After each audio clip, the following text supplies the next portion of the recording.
Okay, sige. So, isang magandang umaga po sa ating lahat. So, this talk will be centered on how do we improve our social behavioral change plans, no? So, nakita natin kanina sa naunang mga discussion na mukhang meron pa tayong i-improve.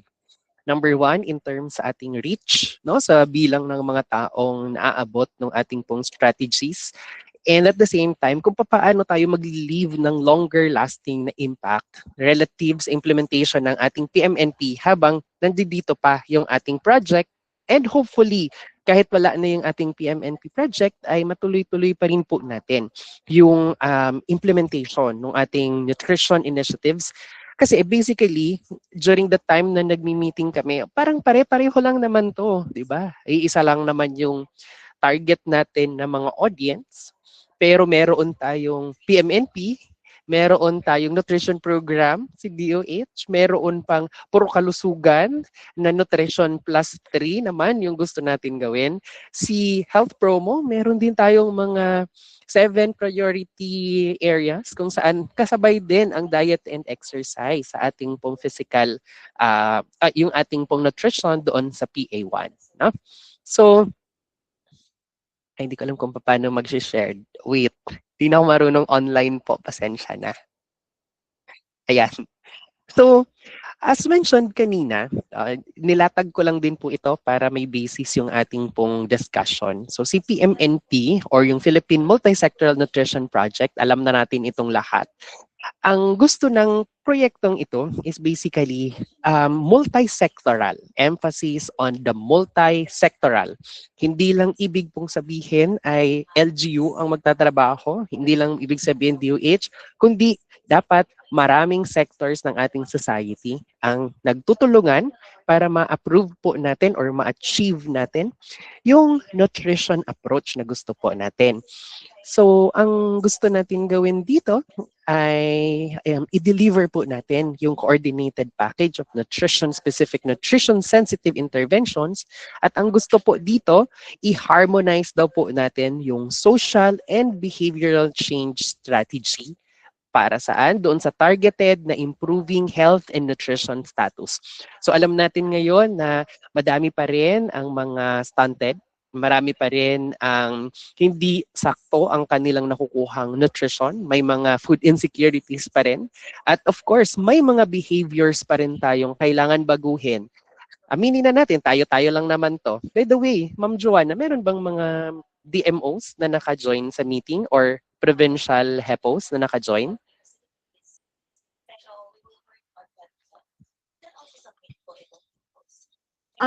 For Camarines Sur po, wala daw po naka-join ng DMO. Pero Sir Roel, Oo. Hopefully may maka-join para ma-align natin yung mga efforts and activities natin relative to nutrition in general. Ano po. But anyways, i-record na lang natin yung meeting and we can also share this. Baka meron na silang mga prior na activity. Sige. So, anyways, na-mention kanina that the target ng ating PMNP ay first 1,000-day household, no? So, may mga pregnant tayo, may mga lactating women tayo, meron din tayong mga children below 5 years old. So, dun sa kaninang na-present, si DOH, yung lead proponent, no? Ang habol talaga natin is magkaroon tayo, makapag-implement tayo ng magandang social and behavioral change strategy. Sige, saglit lang po, ha?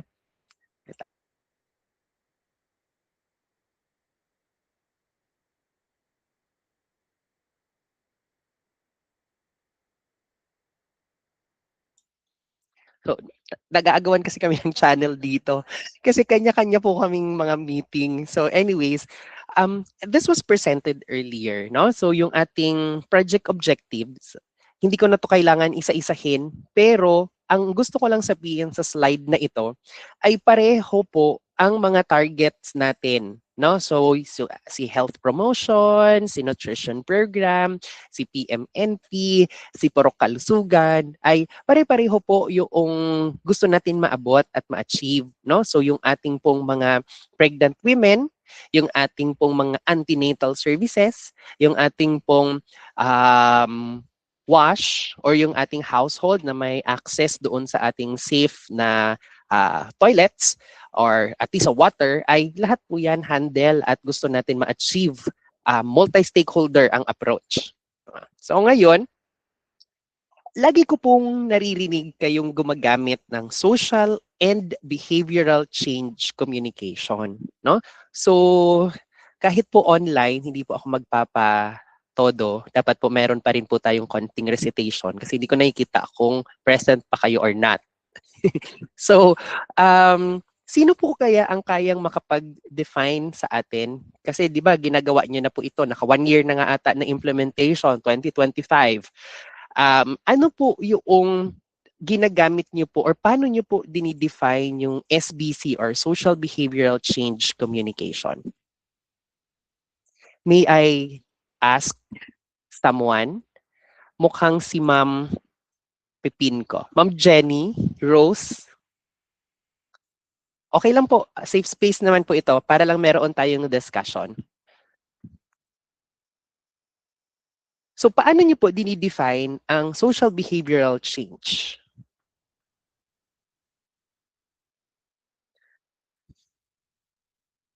Okay, para lang sure ako na hindi lang po ako nagmo-monologue dito. Magtatawag po ako. Sino po ang kayang magsagot? So, eto, si Sir Ruel Solano.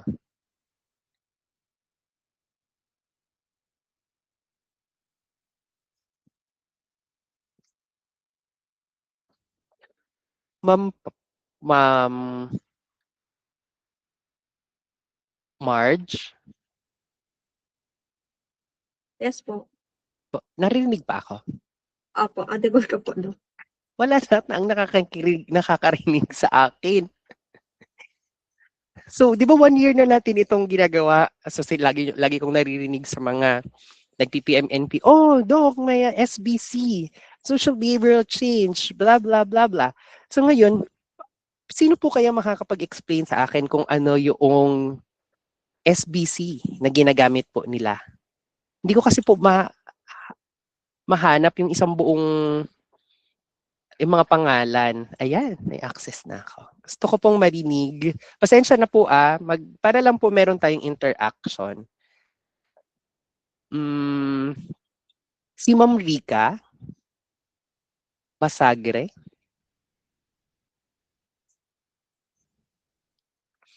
Dapat face to face natin to, Ma'am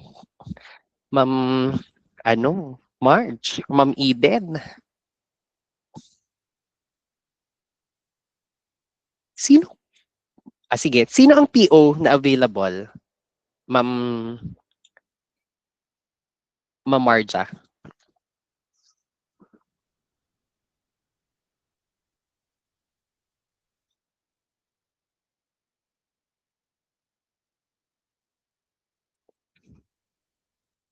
Si Ma'am Eden po. Sa province, wala na. Hindi na sila nag-join. Lahat na to LGU, ma'am. Or mga hard hepos. Hired helpos po under PN. Sige, sinong gusto mong tawagin? Ang nakikita kong kakilala si Sir Joel.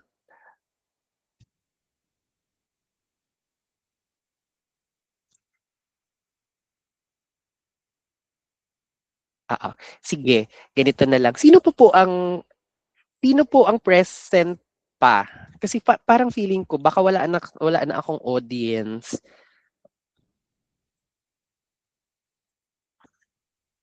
Ayan, present pa naman po. Isa na lang. Ayan, meron pa naman mga iilan na lang. No? So I understand, medyo busy din po talaga at the LGU. Pero syempre, mas maganda kasi kung meron pa rin, pag sinabi pong communication kasi, me sharing information sa inyo and you providing me feedback kung whatever feedback man yan, naiintindihan ba? Nandiyan pa ba kayo? Or wala pa? Anyways, sige, I'll proceed. Pag sinabi po nating SBC, no, simulan natin yan sa definition ng behavior. No? So pag sinabi po nating social behavioral change, ang gusto po natin i-emphasize is behavior. So ang tanong ko lagi dyan, ano ba ang definition natin ng behavior? Ano ba yung gusto nating baguhin? Kasi SBC is social behavioral change. Change. Ano yung gusto mong i-change? Yung social at yung behavior. Pero pag tinatanong ko naman yung mga tao, ano yung behavior, minsan walang masagot or iba yung sagot, though syempre meron namang mga tumatama. Pag sinabi po nating behavior, it's an action or a reaction. For example, ano ba? Binigyan ko kayo ng pagkain, ang behavior nyo is kakainin nyo siya. That is your behavior. Okay.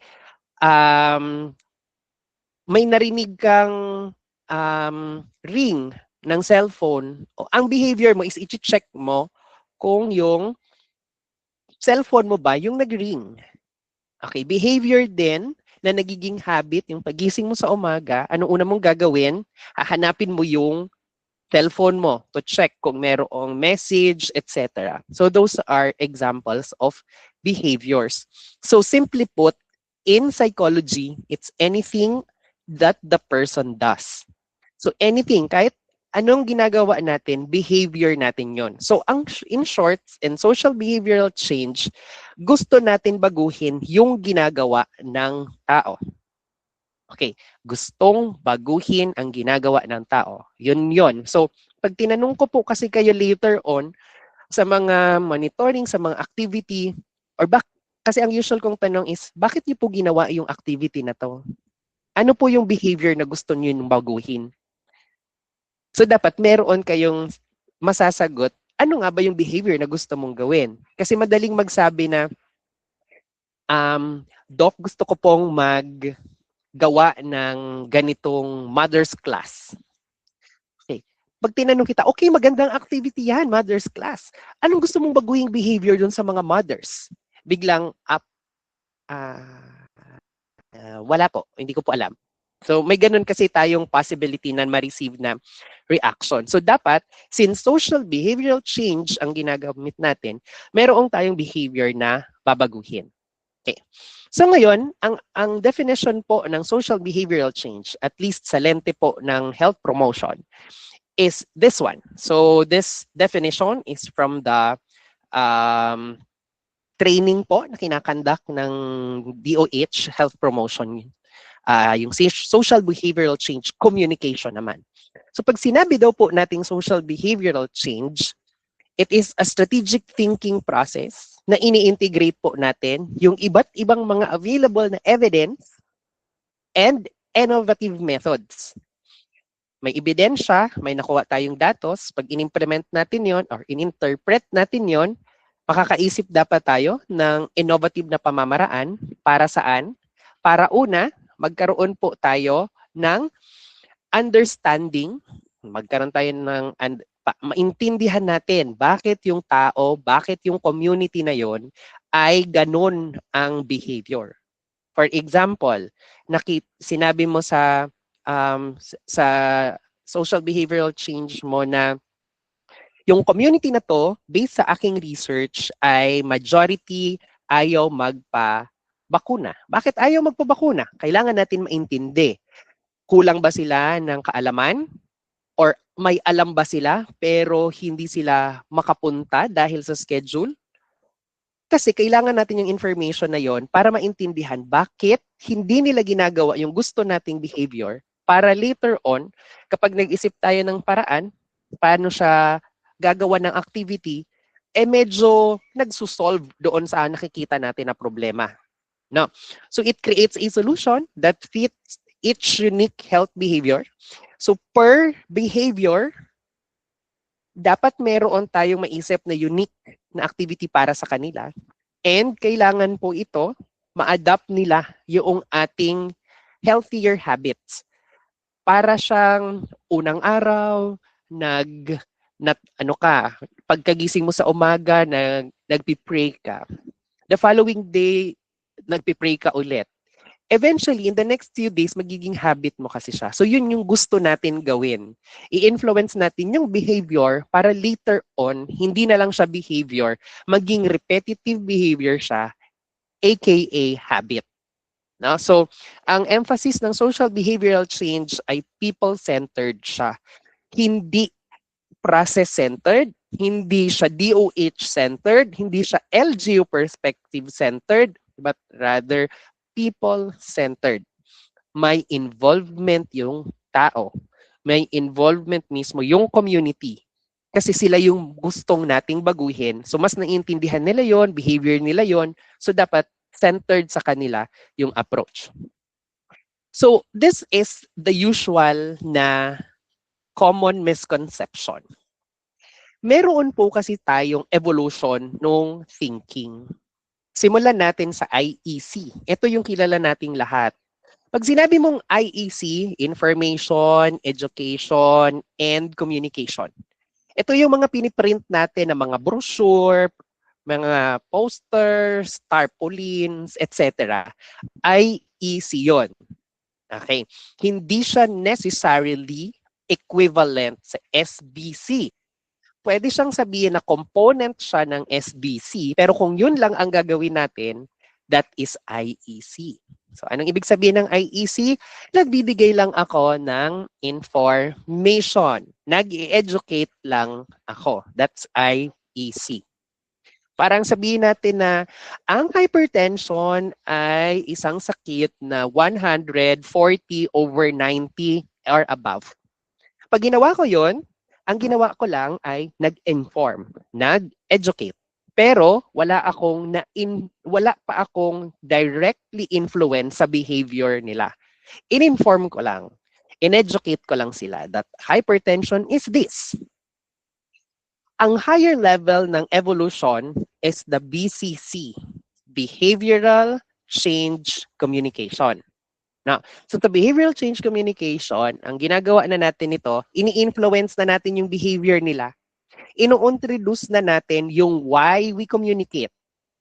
Kaya tayo nag-i-influence in a way ng behavior nila. No? So that's behavioral change communication. Kami sa Health Promotion Unit ngayon, ang focus ay SBCC, Social and Behavioral Change Communication. So, meron ng hindi na lang siya basta behavior ang chini-change, bini-change na rin natin yung social component or yung social environment or factors na nag-i-influence sa behavior. So, sa S, social, because we influence the environment and the community kung saan tayo ay nakatira. Kino-communicate natin yon. So basically, that's the social and behavioral change communication. And higher pa, kung nandito yung umbrella ng social behavioral change, sa taas pa niya, mas malaki pang umbrella yung social behavioral change. Kasi dito sa social behavioral change, hindi na lang siya communication. Hindi na lang tayo nagko-communicate. Gumagamit na tayo ng iba't iba pang approach. Not only communication. We influence the structural change. We create the change para magkaroon sila ng comprehensiveness and sustainability. Example, pag sinabi mo sa akin na okay, so ngayon, kung ang issue ng mga tao ay walang access sa BP apparatus, structural issue na siya. So ngayon saan? Kung gusto natin na magpa-BP sila, ma-detect natin early on kung may high blood sila, kailangan masusolusyonan natin sa pamamagitan ng SBC approach yung issue ng structures. Para mas makarelate sa PMNP. Sabihin na natin na wash, kasi favorite ko si wash recently. So, alam natin na ang paghugas ng kamay ay isang pinaka-effective strategy para tayo ay makaiwas sa sakit. So anong gagawin? Una, IEC. Okay, educate. Okay, alam nyo po ba na kapag hindi kayo naghugas ng kamay, sa kamay ninyo, ganito po yung tsura ng germs. At yung germs, kapag nakain, magkukos ng sakit. That is education. Ino-educate ko sila ng importance ng hand washing. What is SBC? Ano ang pagkakaiba ng SBC? Pag sinabi sa akin ng tao na, kasi people-centered siya, sabi sa akin ng tao, Dok, nakakalimutan ko kasi lagi kung kailan ako dapat maghuhugas ng kamay. Sa SBC, ang gagawin natin sa kanila, maglalagay tayo ng mga structures na pag nakita nila yon, mananudge natin sila or matitrigger natin sa isip nila na mariremind sila maghugas ng kamay. Okay, so that is SBC kasi ninanudge mo na siya. Ini-influence mo na yung behavior. Imaginein mo to, di ba pag naglalakad tayo somewhere, may nakita kang alcohol, ang una mong gagawin, magpapump ka ng alcohol, tapos magaganito ka. Okay, so pag nakita mo sa mall na, oops, kailangan kong dati nung COVID, pag may nakita kang temperature, thermometer, ang gagawin mo, gaganon ka talaga kasi i-check mo yung temperature mo. Diba? So may ini-influence mo yung behavior. What if sinabi sa akin, Doc, alam ko na po yung education na importance ng paghugas ng kamay. Ang problem ko po, wala naman po akong access sa clean water. So sa social behavioral change, ang trabaho ng social behavioral change is isiguraduhin na i-influence yung mga tao, yung mga stakeholders involved para magkaroon ng access to safe water. Example, magpapamiting ka, magpapagawa ka ng resolution, magpapapondo ka sa engineering's office, paghahanap ka ng mga partners na, baka naman, pwede po nyong tayuan ng wash area dito po sa barangay na to. May nakita kang mayaman na organization na kayang gawin yon, then that is social behavioral change communication. Or rather, social behavioral change.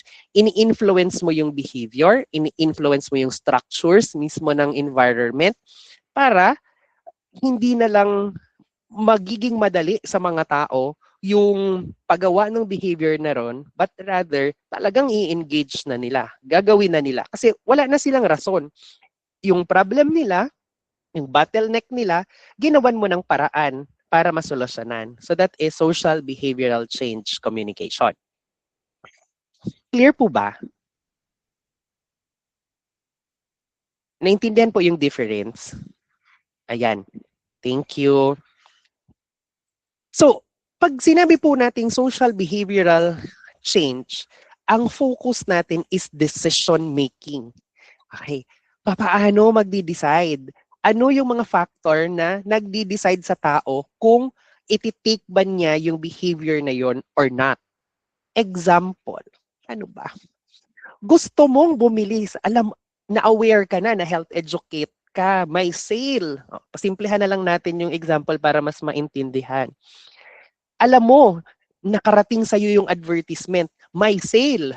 May sale daw sa isang mall sa Legazpi City. Okay, gustong-gusto mong pumunta sa sale. Nga lang, doon sa sale na yun, sabi mo sa sarili mo, wait, before akong pumunta, hindi pa ako fully decided.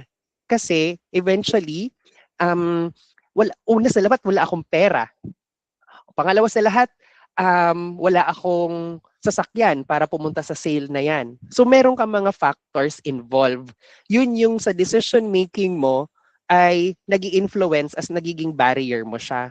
So, papaano? Kung gusto kitang pumunta doon sa mall at mamili ka, anong gagawin ko? Pwedeng itaon ko yung sale na alam kong may pera ka. Kakabonus mo pa lang, kakasweldo mo pa lang. Kasi mas malaki yung chance na kapag may nakita, na-solve ko yung issue na wala kang pera, na itaon ko yung activity na yun sa alam kong may pera ka, mas malaki yung chance na pupunta ka doon sa mall at bibili ka. Okay, gets ba yon? Yes, hopefully. So the same thing, pag ginawa natin yung mga activity natin at gusto natin i-influence yung behavior nila, kakandak ka ng activity. Sus ka, papa-mother's class ka. Tinaon mo yung activity ng mother's class mo kung saan ang oras ng pagluluto ng mga nanay, malamang sa malamang ang ipaprioritize ng nanay pagluluto. Mga ganon. Kasi alam naman, papabayaan niya yung pagkain, pagluto or paghahanap ng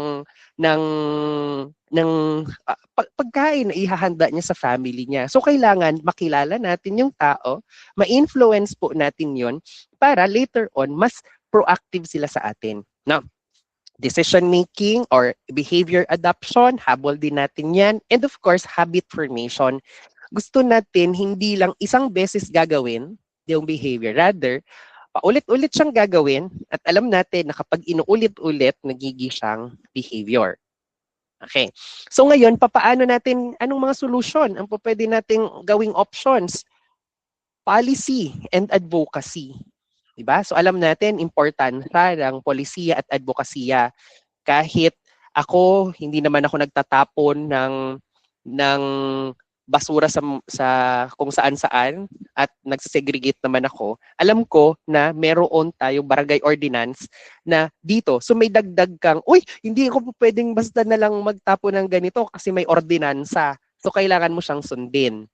'Di ba? So anything na may policy, meron yang effect doon sa behavior ng tao, no? So kung alam mo na merong nag-exist na mga polisiya na nagbabawal, most probably hindi mo siya gagawin, no? Kasi nga pinagbabawal eh, 'di ba? So for example, may mga fine o takot mo na lang na mag-fine ka. Of course, kasabay diyan yung ating pong solution, yung communication, yung access to services. So dapat service-oriented tayo, community-based, and yung structures, kailangan din po natin siyang maintindihan. Kaya siya sinabing behavioral change communication kasi again, change natin yung behavior. So, ang pag-change po ng behavior is a science na automatic, no?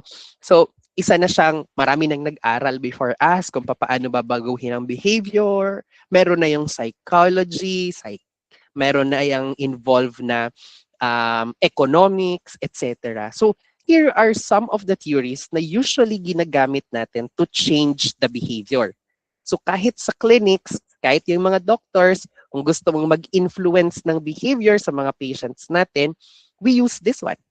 And this behavioral theories and techniques are also applicable sa atin, sa public health. No, anong pinakakilala nyo dyan? Most probably, ang kilala nyo dyan is the stages of change theory. Kasi sa stages of change theory, yan yung ginagamit lagi sa immunization. No? So yung mga nasa LGU, most probably familiar dito sa stages of change theory. Mamaya medyo may explanation ako dyan. But the purpose of this slide, why I added this one, is dapat naka-anchor man lang or nagamit man lang natin yung isa sa kahit aling mang theory na ito, behavioral change theory, para makapagbago tayo ng behavior. Mamaya may konti akong explanation. So this one is also a very good example kung paano tayo magbabago ng mag-i-influence na magbago ng behavior ang isang tao. No. So sabihin po natin na para daw, nakikita ba yung slide? Ayan. Para daw magbago ang behavior, which is this behavior, or magkaroon tayo ng action, yung tao na yon, kailangan muna magkaroon siya ng intention. No? So yung ano yung intention niya? No? Kahit may intention yung tao, nangangailangan siya ng environmental factors. No? So, ano bang gusto nating behavior? Ano magandang behavior, Sir Steve? Okay, smoking daw, sabi ni Sir Steve. So, gusto mo, alam mo na gusto mo nang mag-stop manigarilyo. No? So gusto mo manigarilyo. Pero around us, ito sa environmental factors, una, walang lugar na yung lugar mo ay hindi pinagbabawal yung paninigarilyo. So napakadami po pa ring nakikitang naninigarilyo. So kahit gustuhin mo nang mag-stop manigarilyo or nag-undergo ka na ng DTI, kung every now and then yung environmental factors mo may nakikita ka pa rin na naninigarilyo, meron pa ring trigger sa'yo na magi-engage pa rin ako sa behavior na to. Kasi nananudge ako every time makakakita ako ng naninigarilyo. So, for example, sa intention, ano ba to? Hand washing. Sa behavior, gusto natin mag-hand wash sila. Hand washing, intention mo na yon. Gusto mo nang mag-hand wash. Alam ko na yung benefit, etc.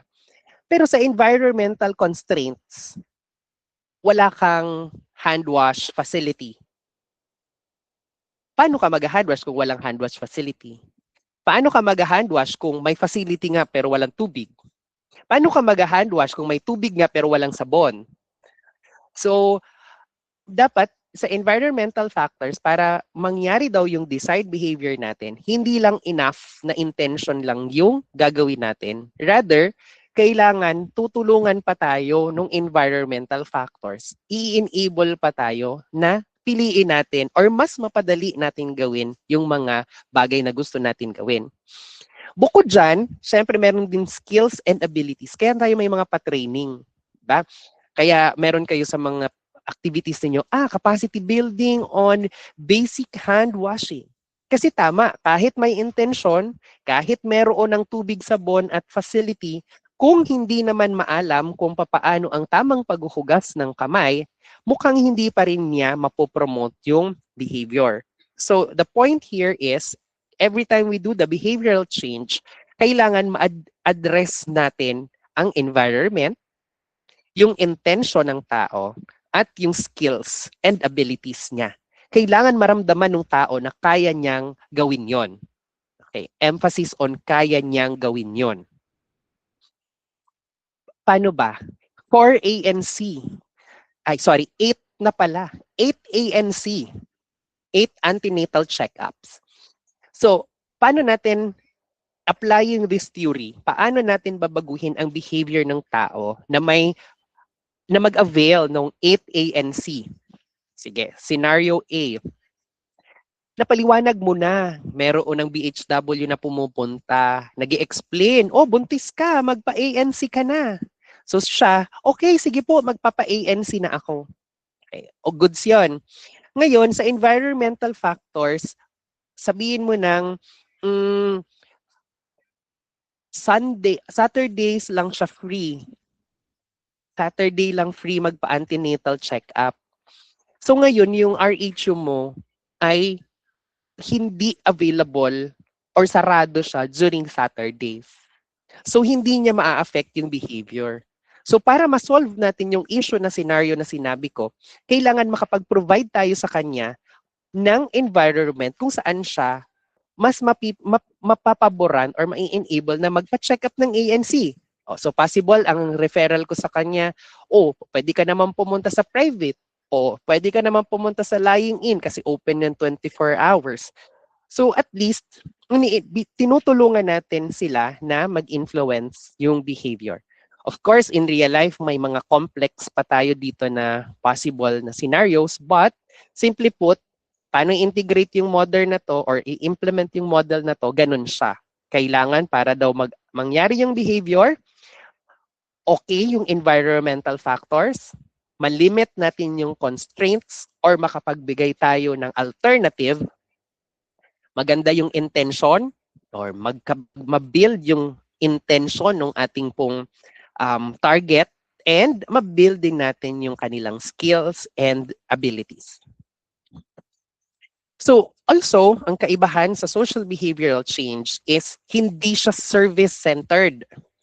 Ang SBC is people-centered. Paano ang difference? Ganito lang siya.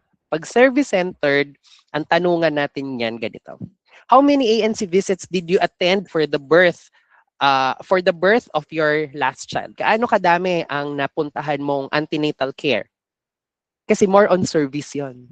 Ang tinatanong mo doon is serbisyo. Ano sa mga serbisyo ang na-avail niya? No. But in SBC, the goal is human-centered, people-centered siya. So, ang gusto natin matanong sa mga tao kapag nag-SBC, dahil involved nga sila, experience nila yon, ang ginagawa natin is, pwede natin tanungin, pwede mo bang ikwento sa akin kung paano ka nag-prepare ng panganganak? O paano mo pinaghandaan yung panganganak mo last na pagbubuntis mo? No?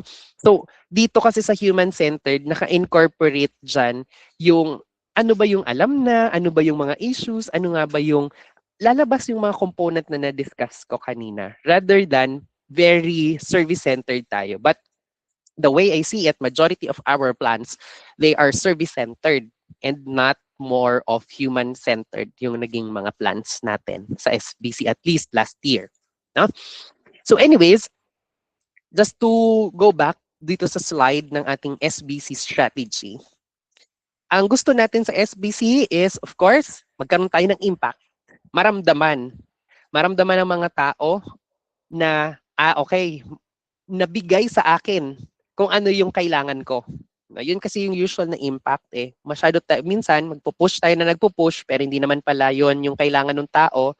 Hindi pa rin natin na-address yung mga barriers para maging ano sila, ma-enable sila na i-undergo yung behavior na yon, no?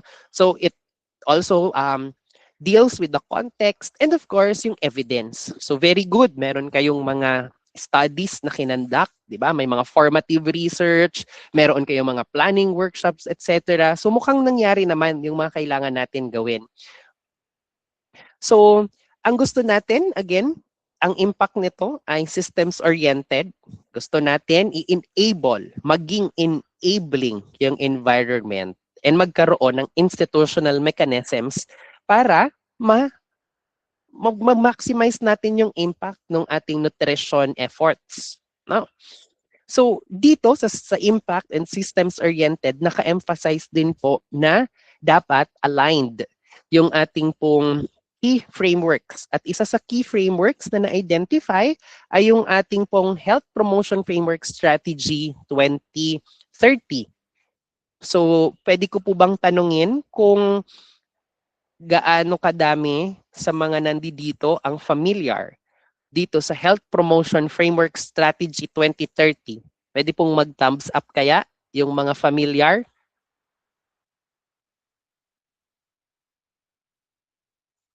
Wala.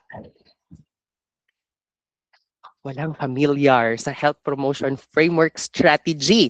Pero inimplement na natin yung buong PMNP. Oh my gulay.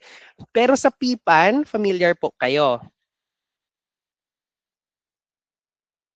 Familiar sa PIPAN, pero dito sa DOH Health Promotion Framework Strategy, hindi pa. Okay, sige. Duly noted po yung reactions. Thank you. So zero talaga sa DOH Health Promotion Framework Strategy. Nag-attend several times na kami nag-cascade nito sa mga municipal HEPOs. Meron sa Naga, some 3 years ago or 2 years ago. So several activities with the PHNs, BHWs, etc. Lagi po namin itong discuss. So hopefully na-incorporate or na-PA din kayo sa pag-align ng ating pong mga plans. So this is the Health Promotion Framework Strategy. So ito ay based sa Administrative Order 2021-063. Itong HPFS ay isang framework. Ito rin ay direksyon at ito rin po ay strategies para po sa pagpaplano, pag-develop at pag-implement ng iba't iba po nating health promotion policies, programs, and activities. Nag-start 2021 at ito ay valid until 2030. So ang gusto natin dito is yung ating mga communities, lahat ng tao na nakatira doon ay health seeking. Ibig sabihin po, actively naghahanap tayo at gusto natin maging healthy tayo. Dapat yung settings natin are enabling. Ibig pong sabihin, pinapadali ng mga lugar kung saan na tayo nandoon na piliin natin na maging healthy. Accessible yung mga dapat na serbisyo, accessible yung dapat na mga pasilidad, meron tayong mga enabling na mga law, no? So health supporting din yung governance. Hindi sabihin naka-incorporate na consider yung effects ng health every time po tayo ay gagawa ng mga polisiya nang sa gayon lahat tayo ay maging healthy. So ang pinaka-mission ng Health Promotion Framework Strategy is gawing po yung behaviors natin, yung healthy behaviors natin, piliin natin no? So, paano siya pipiliin, paano siya gagawin, paano siya i-implement? Kasi ang habol ng health promotion framework strategy is gawing easier choice yung pagpili ng healthier behavior every time, everywhere ng lahat ng Pilipino. No? So kung meron kang ano ba magandang example dito? Mm, o sige, mamaya na lang kasi meron akong discussion about this. Ang habol din po natin sa health promotion framework strategy ay dapat health literate ang lahat ng Pilipino. Yung ating settings are enabling and may mga public policies tayo, may mga polisiya po tayo na nagsusupport kung papaano po natin mas magiging healthy yung bawat Pilipino. So, yung framework ay naka-base po dito, naka-life stage approach siya, which is very much similar sa PMNP. Mula sa pregnancy, childbirth, yung neonatal stage, until infancy. So, swak na swak, pasok na pasok yan dyan. Settings-based ang approach po ng health promotion. So, meron tayo sa communities, sa schools, and sa workplaces. And ang priority areas po namin ay 7. So, kasabay yung diet and physical exercise or physical activity and environmental health. At dito po sa diet and physical activity pumapasok yung nutrition. And dito po sa environmental health pumapasok naman yung WASH. No? So, ang action areas namin po ay developing public healthy policies, mag-create ng supporting environments, mag-develop ng personal skills, strengthen natin yung community action, which is ganun din naman yung ginagawa po ninyo, no? So, may mga community engagement, may mobilization, binibuild natin yung capacity ng mga tao sa environment. So, that is basically strengthening the community action and reorienting health services. Okay, so ang target nating stakeholders na mention kanina ay WIRA, no? So pregnant women, lactating women, yung ating pong mga parents or caregivers with children under 5 years old, and yung ating pong mga vulnerable population, dito rin yung IPs. So hindi ko na to iisa-isahin kasi na-discuss naman to kanina ni Ma'am Marja, but emphasis on the goal, no? So, doon kasi sa mga plano, nakikita ako, may mga goal naman tayo by 2025, blah, blah, blah, blah. So, important kasi yun every time we do the social behavioral change.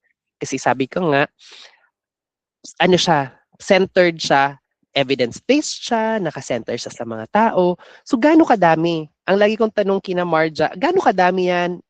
Ilang percent na yan? Gaano kadaming tao yan?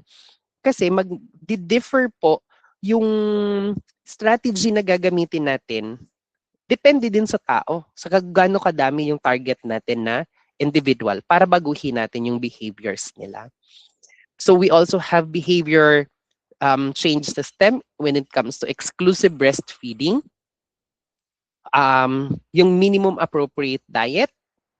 Meron din tayo nung ating mga convergence na nagpa-participate yung ating household sa convergence. And yung ating household project na merong access to improved na toilets. Na? Sige. So, ito yung priority behavioral systems and its interactions. So, ang pinakamalawak dito is the WASH and food production. No? So, kino-cover niya the whole of the pre-pregnancy, pregnancy, pati yung sa F1KD journey, kino-cover ng hand washing and yung food production. And of course, ang second na pinakamalawak dyan is the antenatal care, breastfeeding, and yung ating complementary feeding afterwards. Okay, so ito ay galing na slides by the way sa yung nag-meet kami with the National SBC point person, Kiel, Sir Kiel, tama ba ako, Ma'am Marja? Sorry, nakalimutan ko yung name. Sir Cal Salise po. Kel, apo. So, during that time, present niya po itong mga current behaviors and the desired behaviors. I appreciate the slide kasi pinapakita nito sa atin kung gaano kadami, ano yung behavior, ano yung magnitude ng kailangan nating action, no? Ang current behavior daw kasi natin is only 67% ang nagsa-start ng check-up early. No? So ibig sabihin medyo mababa yung yung nagsa-start ng antenatal check-up very early. Tapos 83% complete 4 visits and 90 to 70% of skilled provider from first birth to later births. Pero ang gusto natin ngayon, kasi nagbago na tayo ng target from 4, gusto na natin siyang gawing at least 8 visits. So sa mga behaviors, ito daw yung mga barriers at ito rin naman yung mga enablers for each behavior. No? So sinasabi dito that kaya daw po nagiging barrier sa pag-avail ng antenatal care is that naniniwala sila, mayroong belief that ANC is no longer valuable. Hindi na daw ito necessary for those who have multiple pregnancies. So nagkakaroon ng misconception that this ANC is no longer necessary. Nawawala na siya ng value. So mukhang on the intent and on the capacity na side, nagli-lessen po ito. No? So meron ding sinasabi na barrier na non-compliance to instructions due to perceived adverse effect of medication or food. No? So may mga misconception, risk of disruption to education and employment. No? So syempre kasi pag pumunta doon, absent. No? So on terms of the environmental na side, hindi enabling yung scenario na to. Strict cultural and traditional practices on disclosure rooted on emphasis on family honor and the belief that marriage should come first. So basically, dito papasok sa intent. Nawawala or nagle-lessen yung intent ng tao because of the societal norm. And yung distance from facility, ito papasok to doon sa kaninang example ko na environmental concern. Associated cost for attending. So yung pamasahe, kasabay na dyan yung oras na mawawala siya sa trabaho dahil mag-a-attend siya ng ENC. And service experience. So pag pumunta doon, kulang-kulang yung mga test, wala yung mga gamot, tapos may mga dagdag bayad pa. Uy, may bayad? Di ba bawal? Pwede bang magbayad? Siguro sa private ito. Or siguro yung ganun, yung donation. So, anyways, ang enablers naman daw po is, of course, they know may knowledge sila, may aware na sila about ANC. Family and community support, meron. And yung ating service provider competencies, marunong yung ating mga service provider sa communication, technical, and kaya nilang mag-deliver ng services. So ngayon, dito, sa scenario na present sa atin ni Central Office, seems like hindi ko na kailangan mag-provide ng napakaraming information about ANC. Kasi sabi, enough na yung knowledge. No? So, kasi dito, parang lesser SBC na dapat tayo, lesser SBC activities addressing the knowledge. Kasi sinite na siya ng Central Office ng study ninyo sa knowledgeable na. Knowledge about ANC benefits. Enablers na siya. No? Pero ang more focus natin is i-address yung behaviors na negative barriers. Kasi kapag hindi natin to na-provide ng activity sa inyong mga SBC plans, hindi pa rin nila magagawa yung desired behavior natin na mag-avail ng ANC. No? So, in short, doon siguro sa mga discussion sa activity, sa mother's class, kailangan ang susolusyonan na is yung dagdagan natin ng value yung ANC check-up. Ano pa yung pwede nating add-on doon? No? Yung compliance yung risk ng disruption, paano natin siya susolusyonan? Example ng risk of disruption is, di ba, like ngayon, magpapabakuna ng SBI. Anong ginawa ni DOH at ni Civil Service? Binigyan ng day off. Ginawan siya ng time off. Ano to? Yung binigyan na yung nanay na magdadala sa bata ng bakuna ng protected na time, ibig sabihin, inallow siyang mag-leave dahil dun sa purpose na yon. So that is a good SBC or a strategy, no, para malimit natin yung barrier. So for a more graphical na or more mas magandang way on presenting, ito yung mga doers and non-doers para sa behavior na to. So delayed detection due to lack of symptom recognition. So kaya daw nagkakaroon ng late na first ANC sa first trimester ay dahil nagkakaroon ng delays sa pag-detect natin nung pregnancy. Ano yung mga non-doers? Ibig sabihin, ito yung mga factors na nagiging dahilan bakit yung mga tao ay nag-i-engage sa behavior na yon. Naku-confuse daw sila sa pregnancy symptoms, no, with other health issues and recent childbirth effects. No? So nalilito sila. Pregnant pa ba ako? Or ano pa to? Dala ba to ng isang sakit? O kaya naman ay baka epekto pa lang to nung dati kong pagbubuntis. So the point here is baka in terms of the activity, kapag nagde-design na tayo, ito na yung ina-address natin sa one of our discussions. Kasi seems like knowledge issue ito. No? So hindi to awareness issue but rather yung intent ng tao, yung skill niya as well to do this behavior ay hindi pa natin na-optimize. So since hindi pa siya optimized, kailangan may gagawin tayong activity para ma-clarify kung ano man yung mga nagko-confuse sa kanila. Establish natin na kapag ito yung sintomas, mukhang pregnant po kayo, ito yung next nating gagawin. Now, so another is limited male partner support and awareness.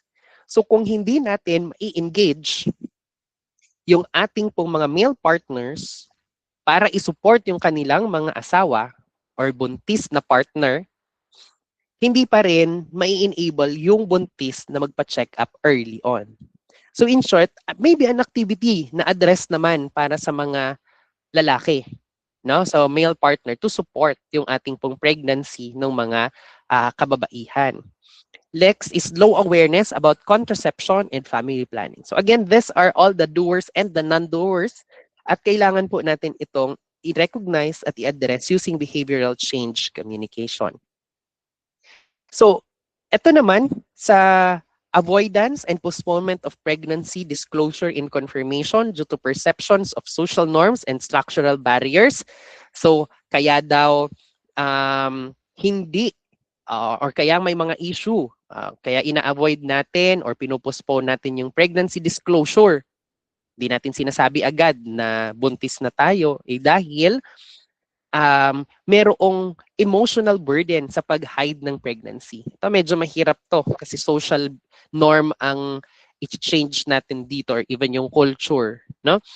So limited manpower for house-to-house visits. So kulang daw yung tao na kayang mag-house-to-house visit. So paano ang social behavioral change natin dito? Hiring. Ganon. Pwede siguro yun. Or structural barriers. So baka may issue din in terms sa access, kung paano makaka-avail ng services. And practice and refer seeking to a hilot, practice and seeking to a hilot or non-medical means of confirmation. So nandoon pa rin sa culture na hindi sa medical practitioner pumupunta but rather doon sa ating mga hilot. No? So ito naman, sabi ko nga kanina, may low perceived value, may high cost. So basically, may cost-benefit disparity na naghihinder doon sa mga tao mag-visit. So the way I see this, talaga pupunta yung tao. Kasi wala siyang nakakitang benefit or hindi niya nakikita yung benefit nung gagawin niyang behavior. So bakit niya gagawin? So para siyang, ano ba? Kung bibili ka ng isang bagay na nakikita mo na masyadong mahal pero hindi ka magbe-benefit, bibilihin mo ba yun? So mukhang hindi. Diba? Similarly, dito, paano mo i-avail yung ANC? Kung alam mo na mahal, masyado kang madaming i-expend para sa nakikita mo at napiperceive mo na benepisyo. So how do we do this? Of course, anong gagawin natin ito? Kailangan maparealize natin sa kanila, ma-emphasize natin sa kanila, ano yung benefits para tataas yung level ng benefits. Kahit yung presyo ay hindi or yung cost, hindi. Basta pinataas mo yung value nung perceived value niya, mukhang mai-engage natin siya sa behavior. But kung magre-remain na low yung ating pong perceived value, yung kahalagahan ng ginagawa niyang ANC para sa sarili niya, mataas yung value, magiging barrier po talaga siya. No? Kaya magre-resort siya to other means na alam niyang same ang benefit at mura or mas konti ang benefit na napiperceive niya and so on and so forth. No? So ang gusto natin dito maliwanagan natin sila ng benepisyo. So, ANC, ito daw yung roadmap na gusto natin. No? So, hopefully, at the end of the project or at the end of yung ating pong health promotion framework, ay ang desired behavior natin, dapat makareceive talaga majority if not all ng pregnant women ng antenatal care. No? So, medyo madami-dami pa yan. Kailangan na takbuhin or puntahan. No? So, mag-start yan sa how do we promote yung pregnancy tracking and early testing. So, yung challenge yan sa atin. Baka po pwede nang simulan. Kasi paano tayo aabot sa behavior na to kung sa pregnancy tracking and early testing ay hindi pa natin sila mai-engage. No? So, there are also messages dapat ng mga available assistance during ANC visits. So kapag nagbisita sa ANC, ano yung add-on services natin para maramdaman nila na may value pa. Okay, nag-ANC ka, o nakompleto mo yung ANC, ano yung pwede mo makuha pag nakuha mo yung ANC? Diba? So anong makukuha mo every time nagvi-visit ka? Makukuha mo ba ay pagalit ng ating mga, oh, bakit ngayon ka lang? Blah, blah, blah, blah. So, dapat maramdaman ng ating client na merong additional benefit every time mag-visit siya sa atin. No? So, dapat ma-highlight po natin, may emphasize natin sa mga messaging, sa interaction, ano yung benefits ng ANC. No? Mas strengthen natin yung community role. So, dito papasok na to sa more of yung sa society natin, yung sa environment din, strengthening community role in early pregnancy detection and support. Maganda kung mai-influence natin yung community para magkaroon sila ng peer and family support network, etc. Sample natin ito. Ay, yun na yun. Okay, so sabihin natin yung kaninang binigay ko na example, delayed detection due to lack of symptom recognition. So nakalagay dito yung iba't ibang mga doers and non-doers. So sa portion na to, ang sinasabi sa akin is confused yung mga tao. I-recognize, buntis sign ba to ng pregnancy or hindi? Buntis ba ako or hindi? Confused. Merong certain level of hindi siya knowledgeable about it. No? So, this is the stages of change na theory. So, sabihin natin kanina, non-doer, confused yung pregnancy. Aware na kaya siya nung services natin? Most probably, sabihin natin yes. Kasi sabi dito sa symptom, okay, so nagtatrack siya ng symptoms niya, may may mga awareness na rin naman sila dun sa kanina kong dinemonstrate, di ba? So aware yung mga tao na meron tayong ANC. Aware. Risk perception, nakikita ba nila yung kahalagahan ng kung magpapa-check up sila, ano yung panganib nito? Pag hindi sila nagpa-check up, ano yung maaring mangyari sa kanila? So that is risk perception. So mukhang meron naman based doon sa study na binigay sa atin. But in terms of knowledge, sinasabi na meron confusion. So sa level ng knowledge, hindi pa siya fully optimized, kaya nahihirapan siyang umabot sa decision. Okay, so sa knowledge, hindi pa siya makapunta sa desisyon. So ano ang gagawin natin? Kailangan ma-optimize natin yung knowledge sa scenario na pinisent ko kanina. No? So based on sa study, ma-optimize natin yung knowledge. So kung gagawin din po natin yung another theory, which is basically para daw mangyari yung behavior ng ANC uptake, kailangan maramdaman ng mga tao na kaya niya at kailangan niya yung serbisyo na yon. Yung belief niya na sa sarili niya, kailangan natin maayos nang sa gayon ay maramdaman niya na, ay, kayang-kaya ko yan, kailangan ko yan, kayang-kaya ko yan, i-avail na services na yan. So what do we do? Pwede natin i-consider itong individual beliefs, no? So pag sinabi nating dapat maramdaman niya yung susceptibility niya. Maramdaman niya na, kapag hindi ako nagpa-antenatal care, maaring magkasakit ako habang nagbubuntis ako. Ang mangyayari sa aking anak ay ganito. Kailangan niyang maramdaman at ma-realize na the threat is possible.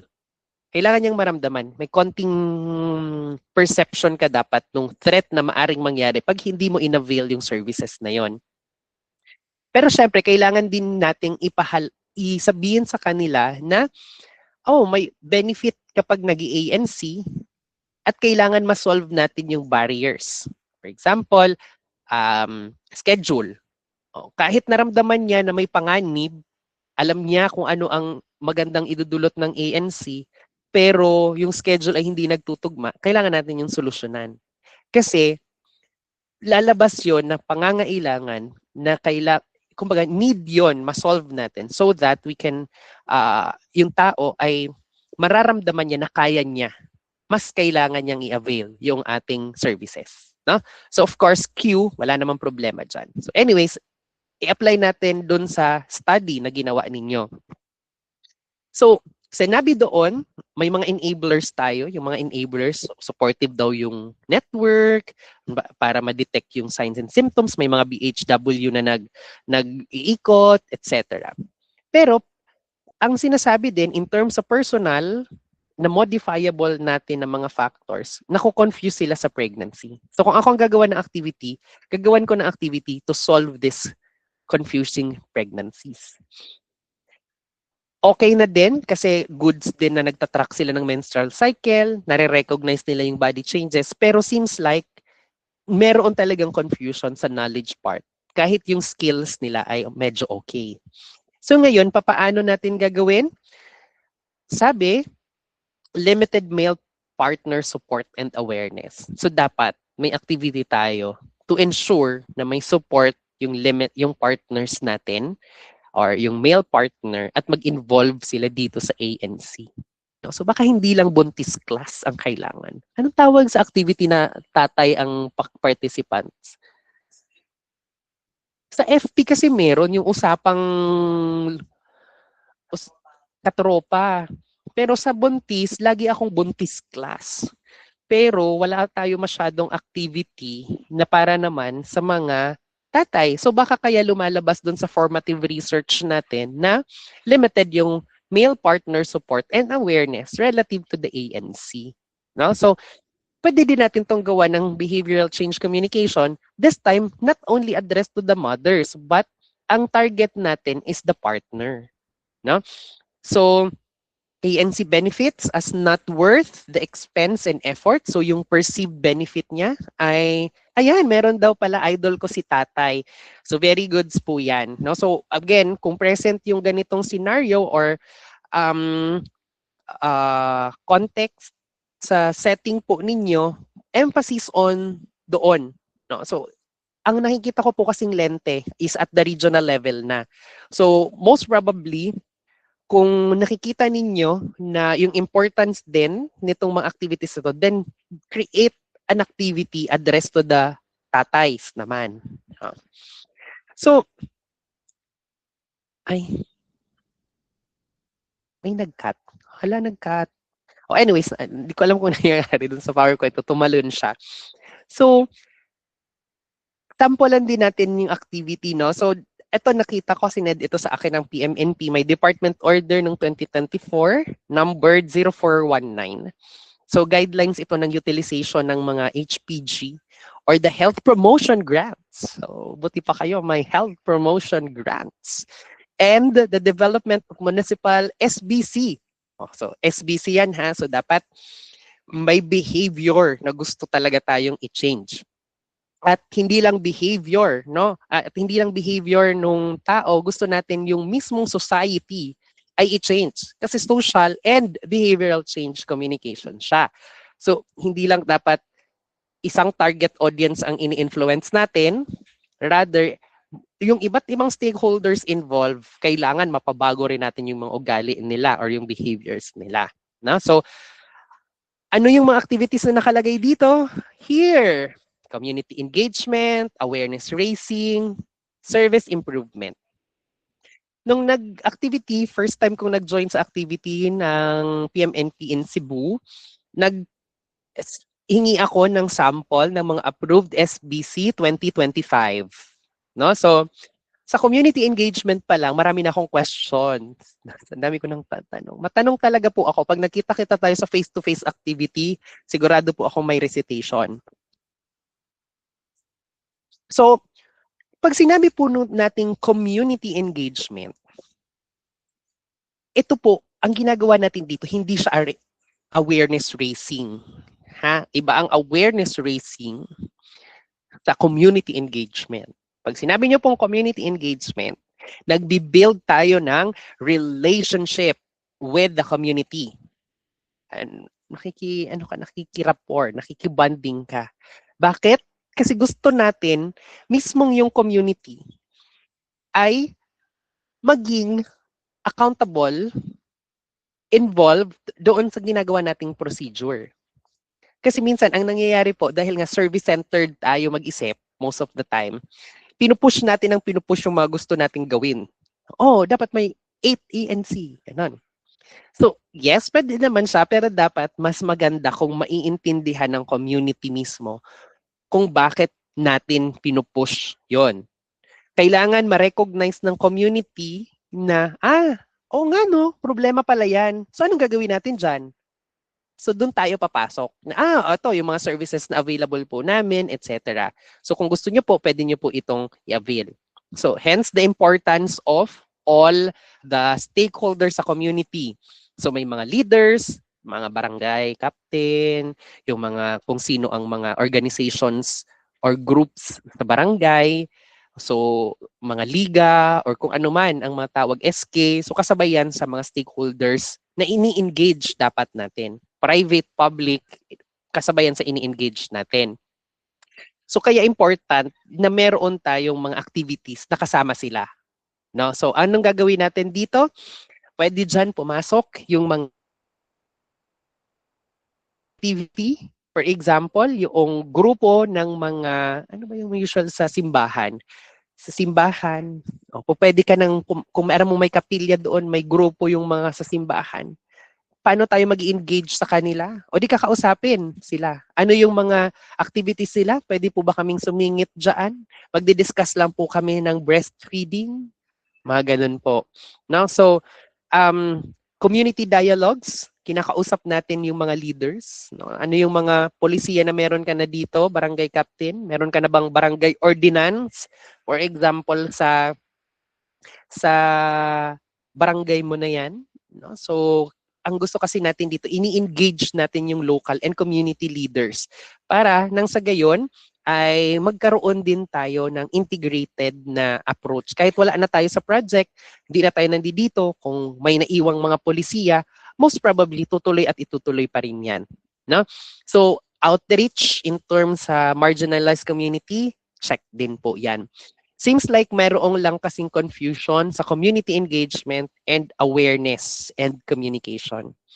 So pag in terms naman sa awareness, ang gusto po natin dito ay clearly ma-communicate natin yung mga gusto nating sabihin. Lalo na sa mga targets natin na medyo may confusion, may misinformation in terms sa topics na gusto natin.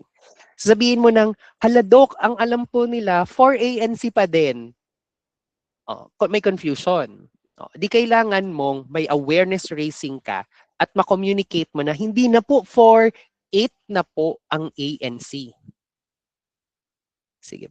Last time nagtanong ako Hey ko, ilan ba dapat na ANC sa first trimester? Tapos, hindi nila ako masagot. So sabi ko, paano tayo nagko-communicate? Paano tayo nag-raise ng awareness kung hindi nga clear sa atin ilang ANC ba dapat sa first trimester? Ilan sa second? At ilan sa third? So, kapag may issue na gano'n, di kailangan i-emphasize natin yung awareness raising and communication. So, papaano? There are a lot of strategies. May mga radio, bandilyo, recorrida, and many others. Service improvement, yung third. Sa third naman, service improvement, no? So kailangan natin i-redesign yung delivering ng service at ina-align natin siya sa nakikitang needs ng community. Favorite ko nga ditong example is, Doc, yung mga hindi nag-ANC, 50%, example to 50% of the time, sila yung mga mother na working class. No? Hindi daw sila available kasi mga government employee to, hindi daw sila pwedeng pumunta sa center kasi nag-work din sila sa oras ng pagtatrabaho kung saan, yun din yung oras kung kailan tayo ay open sa RHU. So, merong issue sa access. So, in terms of service improvement, paano natin gagawin yun? Na paano natin sila sisiguraduhin na marireach pa rin sila? So, yun nga. So, pwede ngang i-open mo yung mga lying in or sa referral network natin kasi these are service improvements. Another is, kasabay sa service improvement, yung mga interpersonal skills natin, how we communicate, yung mga non-verbal communication natin, as well as yung mga monitoring and supportive supervision visits po natin. So, social mobilization is also another. No? So sa social mobilization, minomobilize mo na yung resources. Kung alam ko na meron akong, for example, JCI, Rotary na nandiyan sa area, at alam ko na ang trust nila ay tumulong doon sa mga communities, then pwede akong maglabi na pwede ba tayong mag-sponsor kayo ng isang activity po namin. That is social mobilization. Kasi minomobilize ko yung existing resources sa community. Nakita ko may TODA. May TODA ng mga, tricycle driver. Ano po pwede natin gawin sa kanila? Pwede ba tayong mag-meeting muna? Or pwede ba tayong magdikit ng stickers man lang dyan sa mga tricycles ninyo para lahat tayo ay may nababasa yung sakay habang nakasakay sa tricycle? Di ba? So, existing na yung resource doon, imo-mobilize lang natin dahil gusto natin siyang magkaroon ng effect doon sa program natin. So, nakita mo, si father or si religious leader present, baka po pwede namang sumingit ng basic hand washing kasi kahit nga si father naghuhugas ng kamay bago siyang magbigay ng ostya, naghuhugas pa ng paa pag Holy Week. Baka naman po pwedeng isingit, di ba? So again, dito po mapasok sa mobilization, ano ang existing meron? Ano yung kaya nating gamitin para mag-benefit sa gusto natin gawin? No? So teachers, during SBI, mga ganyan, ipasok sa module, youth organization, anong ginagawa ng ating mga SK, no? Baka po pwede nating immobilize sila, etc. So, advocacy is a different thing. Pag sinabi po nating advocacy, nag-advocate ka, ang kausap natin dito ay leaders, decision makers. No, nako-confuse kasi din tayo dito. Advocacy activity pero ang PACS niya ay mga buntis. Hindi siya advocacy activity. That's awareness raising. No? So pwede 'yon na awareness raising pero hindi siya advocacy. So sa advocacy, ang kausap natin dito, yung mga chief executives, councilor, barangay captains, sanggunian, no? Kasi gusto natin maipasok sa kanilang mga priority agenda or policies yung atin. Like for example, sure naman ako na meron diyang 4 ANC ordinance. Pero ilang munisipyo na ba ang merong 8 ANC na ordinance? So part of us as social behavioral change communication or SBC is to ensure na kahit wala na tayong PMNP, may maiiwan na policy. So, malay mo po pwede natin ilabi, oh Mayor, for ANC ka po pala. Baka pwede na pong gawin nating 8 ANC yung policy natin. So, tailored engagement strategies yan sa mga decision makers. Kaya pa pwede talaga tayong magpatawag ng meeting sa kanila. Pero usually, advocacy, short lang. Hindi ka po pwedeng sobrang haba kasi busy yung mga tao involved. Well, depende sa commitment nila sa ating program. No? So, these are examples ng ating mga advocacy activities. Sorry, nag-overlap. Monitoring and evaluation, of course, imposibleng hindi yan mangyari. Ang tanong ko nga lagi sa kanila, paano natin tinitrace? Kasi isa lang pala yung indicator natin sa performance grant relative to the social mobilization. So, ang dami kong questions sa kanila. And of course, may recommendation din tayong gawin. So you will be hearing that siguro Q2 o kung na-incorporate na yung recommendation natin relative to the monitoring and evaluation. Kasi ang tanong natin, sige, alam ko na may 1,000 na buntis dyan sa inyong lugar. Okay, na-track nyo yun, nag-pregnancy tracking kayo, etc. Ang tanong ko, ano yung indicator natin para masabing naging effective yung behavior nila? No? So sabihin na natin, oh doc, paano natin matatrace na, oh marami na pala ang nag-hand washing. Marami na, kasabay dapat kasi sa mino-monitor natin. So there should always be a monitoring plan. Nagpa-recorrida ka, nagpa-radio ka, nagpa-post ka sa social media. Paano natin masisigurado or mami-measure that nagiging effective yung strategy natin na yon? So there should be a monitoring and evaluation plan relative to yung implementation natin. Uy, patapos na ata ako. To, example na lang to ng mga sanitation and hygiene. So, kami, very close to sa akin kasi, it's again, priority area number 2 namin, kasama ito.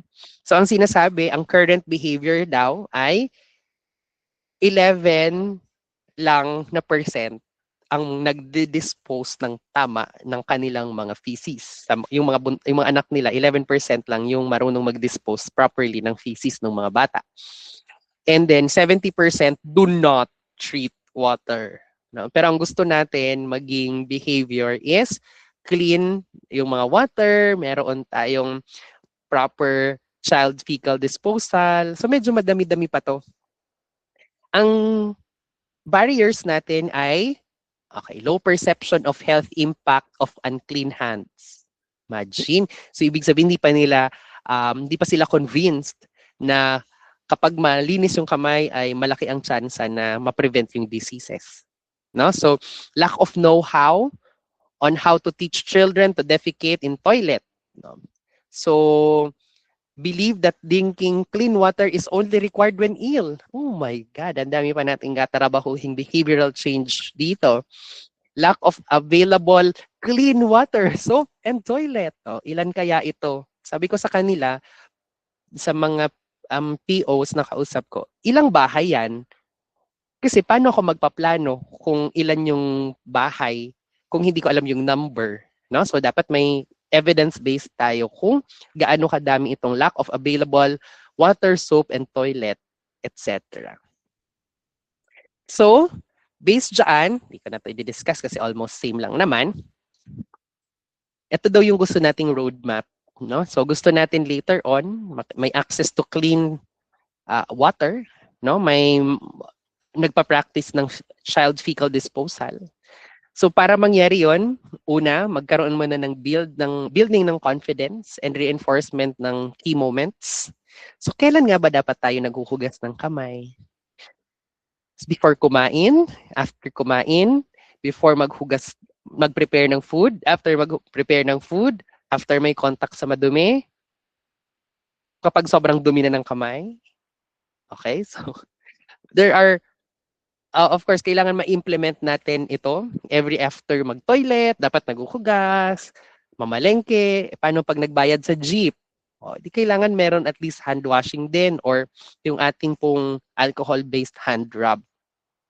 And ma-promote natin yung shared responsibility, makapag-activate tayo ng mga WASH champions, etc. So again, these are all the necessary na mga kailangan nating steps para mangyari itong clean water. So kung kung nasaan man po kayo ngayon dyan, sa mga LGUs ninyo, maganda po kung ma-review kung na-checkan nyo na to, na-enhance na ba natin yung household level monitoring and support. May pumupunta na ba sa mga bahay-bahay, nag-check yung practices? Or nag-check kung sanitary nga ba talaga yung facility? And many others. Sample. Sige. Again, dito po sa ating pong guidelines, yan, di ko na yan i-discuss. Discuss ko na kanina. Ito na lang. So, hindi naman, baka mag-expand na tayo ng PK sites, di ba?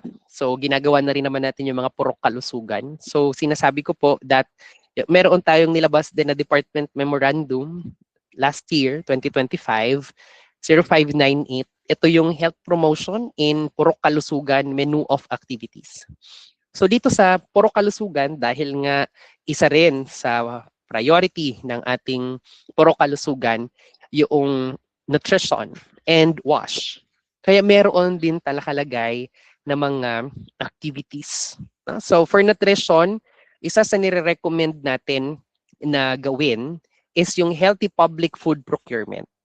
So narinig nyo na po ba ito? Mukhang hindi pa. Pero kasi dito sa ating pong public health procurement, di ko sure kung pag clinic ko to mag-open. Uy, nag-open nga. Kaso hindi nyo nakikita.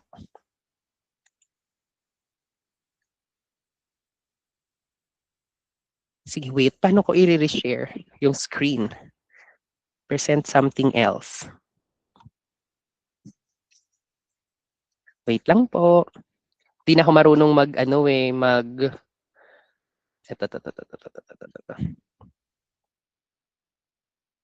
mag-share. Ito yung playbook ng public health procurement. So in terms of nutrition, ito yung gusto na the Department of Health i-implement natin. Ang kagandahan po sa ating pong nakikita, Ma'am Jalay?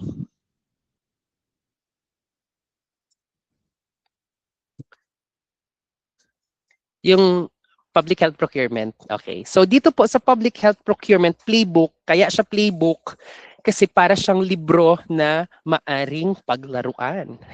Kaya playbook, tama ba ako? Guide daw siya. So it is a guide, no? So pwede nating tong sundan na playbook na to. So anong meron dito sa playbook? Ako, I appreciate the playbook. Bakit?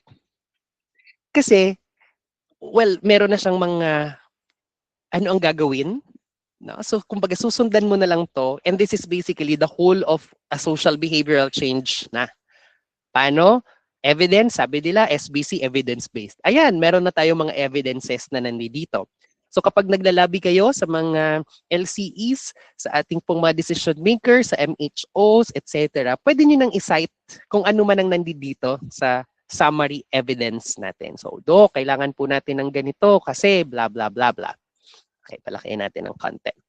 Bukod dyan, meron na rin ditong mga implementation plan. So dito sa implementation plan, pag sinunod natin to, nakalagay na dyan, ano yung mga activities na po pwede natin gawin. Yan, magkukonvene ka ng local nutrition committee and other stakeholders. Magkikreate ka ng TWG. Magde-develop ka ng public policy. No, magpapa-workshop ka. So in short, may mga ano na yan, may mga template na activity steps, no? So nakalagay na rin diyan kung sino yung mga in terms of ordinance. Mahilig dapat meron tayo laging ordinance, no? Kasi on the leadership and governance na component, sabi ko nga, mas napapataas yung chance na magiging successful at maiiwan kung ano man ang ini-implement basta meron tayong mga ordinances din. Meron na rin po diyang monitoring and evaluation kung paano natin gagawin ang monitoring and evaluation, capacity building, etc. So, i-run through ko lang ito. Kaya ko to dinidiscuss is para maging reference po ninyo every time we do an SBC na, or a social behavioral change communication. So meron ng type of capacity building, may designs, at ang pinakagusto ko dito is the template policy. Meron ditong communication plan.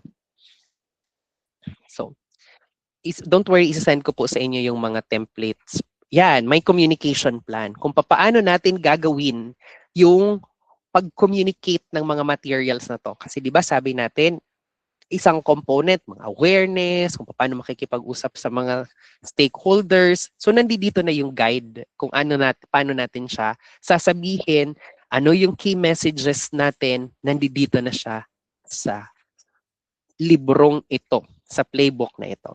Including sa monitoring, ayan. So gaano kadami yung mga percentage ng trend. These are basically the playbook guide. Sa baba pa. Sorry, baka mahilo kayo, pero ibababa ko lang muna. Kasi gusto ko makita yung template. Ito. So, in terms of templates, meron na rin po dito. No? Kasi isa sa mga nire-request sa atin every time is baka meron na pong template ordinances. So, nandito na siya. So, sinulat na natin yung mga whereas para hindi na po tayo mahihirapan in terms sa pag-create, pag-draft. So, nandyan na siya. Meron ng mga declaration principles, scopes, definition of terms, and many others. So, may mga blank na lang dito kasi po pwede siyang baguhin, dagdagan nung ating pong mismong applicable sa LGU. So, yung mga naka-blue yung color. So, yan. So, imagine, meron ka ng template na ordinance. So, pwede nyo na lang itong i-copy, etc. So, medyo mahaba siya, no? Sweet lang. Sana hindi kayo mahilo. Yan. So ano pa? So nandito yung mga key nutrition guidelines. So you can also use this one. So this is from the Department of Health. Approved naman to and disseminated through the department memo. So we can use this messaging then and content. So yeah. So kaya siya playbook again kasi nagiging siyang guide. Nandito na rin yung sample ng mga materials available. Sample standard meal, standard snack, and many others. So yan, napakadami niyang po pwede natin gamitin. Ano pa yung meron? Activity design, meron na. Policy workshop, nandyan na yung kung paano nyo, di ba required kayong mag-prepare ng activity design? So sa activity design, before ma-approvean yung inyong proposed activity, nandito na, pwede nyo na siyang gamitin. Copy-paste na lang. Hindi mo na kailangan masyadong mag-isip from, saan ako maghahanap nito? Copy-paste, pati objective, pati activity details, pati target participant, may recommendation na tayo dyan, pati program, nakalagay na. No, kung ano ang gagawin po natin. So you can adopt this one, or of course, pwede na mo, ayan, mahagad kami copy niyan. Opo, magbibigay po kami mamaya sa dulo ng presentation kung saan po accessible itong mga playbook. Isang playbook pa lang kasi ito, medyo madami-dami akong ipipresent ngayon. Siguro mga 3. Ano po? So, kompleto. Nandiyan na siya. So, meron ding, pag magpo-procure kayo, di ba kailangan natin sa PR, ano yung technical specification? Meron na rin po dito. So, pwede nyo na itong kopyahin din. Kaya siya, playbook, nandiyan na yung guide kung paano natin siya gagawin. No? Kung gusto nyo pong gamitin itong monitoring tool din, meron na rin tayong template monitoring tool. Kung may pass or fail pa. Oh, 'di ba maganda? Yeah, so medyo madami-dami po ito. Eh, patapos na tayo. Okay, sige, go back ako dito sa ating next na slide. So, yun ay sa nutrition. Ang tawag natin doon sa playbook ngayon ay Healthy Public Food Procurement Playbook. So, meron din tayo sa, segue ko na si Bakuna, kasi siya yung nasa gitna, immunization, Bakuna Champions. So, meron din tayong WASH, no? So, hand hygiene behavioral nudge. Pag clinic ko to, wait lang, open natin. Yan. Ay, sorry. Template pala to. So, in terms sa hand washing ordinance, meron din tayong prepare na template. No? So, ito yung template naman sa ordinansa para masigurado po natin. Hindi ko siya alam kung paano i-enlarge. Baka dito. Ayan. So, template policy naman po ito, intended para doon sa ating ordinance ng hand washing. Na po. So, yan. Pwede rin, kasi mamaya may ipipresent ako, ito yung installation naman ng mga behavioral nudges. Baka kasi po pwedeng ilabi na rin po namin ito, na kung kaya na itong maipasok sa PMNP, di ba Sir Steve? Yan. So may mga roles and responsibilities na po dito sa ordinance na to. 10-pager na ordinance. Hopefully makatulong na po ito sa inyo. No? So pag nilabi natin yan sa sanggunian, templated na siya. Okay. Ito siguro. Or ito ba? Wait lang ha. Wait lang. Ito yung itsura po ng behavioral nudges na ano namin, na playbook, no? So ang isa sa mga gustong mangyari doon sa playbook, implemented na po namin ito sa Bulan, and ongoing po kami sa Camarines Norte, Daet, no? So isa sa mga gusto natin mangyari is bigyan ng access mga tao sa paghuhugas ng kanilang kamay. So, merong mga kiosk, ang tawag po namin dito ay kiosk, tama? Kiosk po kung saan may hugasan at nilalagay po natin ito sa mga areas such as paglabas ng palengke, sa mga parks, or kung saan man na matao lugar na nangangailangan ng access to water. So, ito yung itsura niya in real life.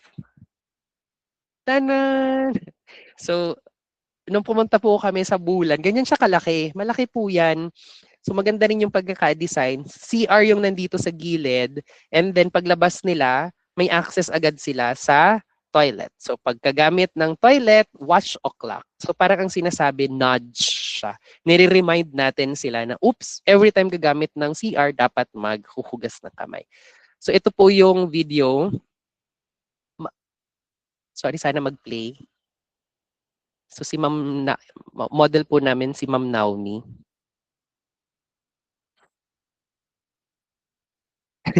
Sorry, may kumakanta ng happy birthday. So, yun yung example ng hugasan. So may sabon, may access to water, tapos may kiosk na reminder every now and then ng ating pong paghuhugas ng kamay. So this is part of the playbook ng ating pong nudges. Bukod sa pagpapatayo ng kiosk na yon, meron din po tayo mga reminders, for example, sa mga jeepney, sa tricycle, etc. That every time, sakay, bayad, baba, hugas. So parang nagre-remind na pagkasakay, pagkatapos magbayad, pagbaba mo, dapat maghugas ka ng kamay. No? So, ipasa ang bayad, wag ang germs, wash o'clock. So parang cue na every time mababasa mo siya, it's a reminder na dapat pala naghuhugas ako ng kamay. So reminder siya or nudge. So these are some of the materials then available doon sa behavioral nudges na yon. Sige, open ko nga yung nudge. Or yung Ma'am Jelay, volume 2 yun. Ano? Volume 2? Okay. Ito, dun sa mga local government units po, meron na kaming pinamigay dati na 2 volumes or 3 volumes pa nga ng librong ito. 2020 1 or 2022? 3 daw. 2023, 24, 25. So may 2 taon na po itong nandiyan sa mga RHUs po ninyo. So ito, Community Playbook 2, pupuntahan ko lang yung sa nudges.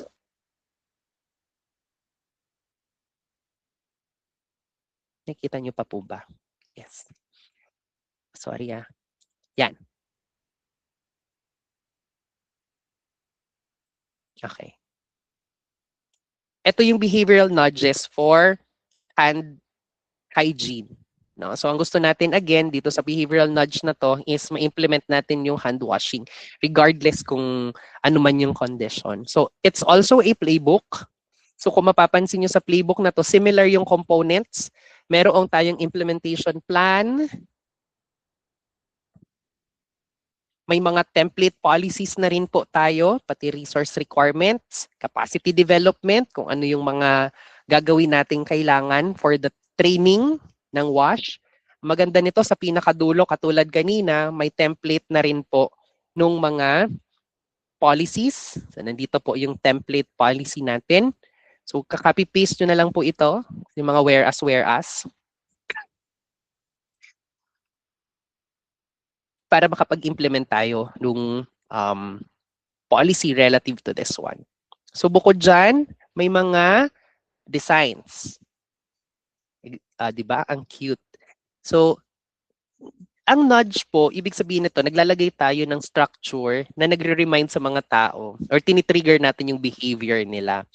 Every time nakakakita kayo ng footprint, anong naisip nyo? Naku-curious tayo, di ba? Kasi it will lead us to something. So isa yun sa po pwede nating gawin or nilalabi namin na gawin or in-apply para ma-trigger yung mga tao na immediately after mag-CR, pupunta agad sa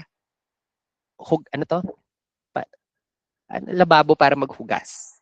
Na? So there are other things, which is yung na-mention ko nga kanina, yung ating pong mga kiosk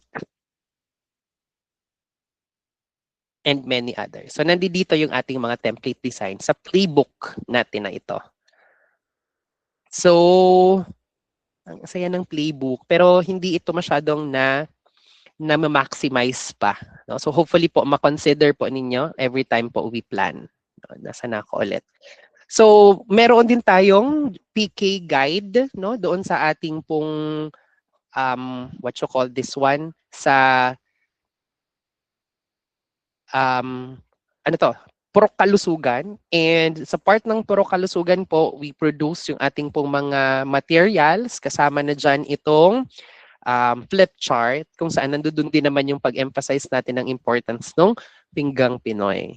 No? So including po yung ating pong kalinisan para sa sakit, so yung ating pong hand washing.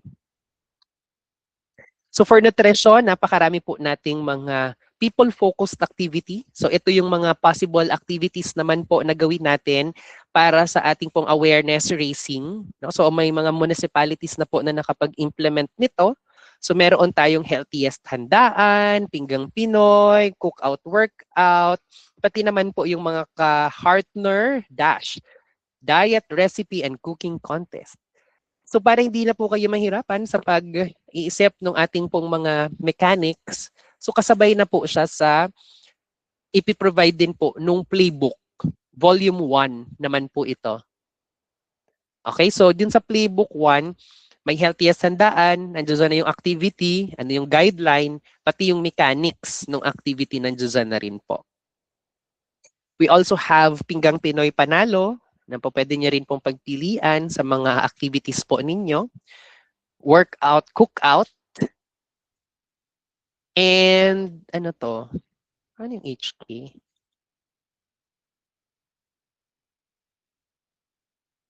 Ay, volume 2. Ito na nga siya.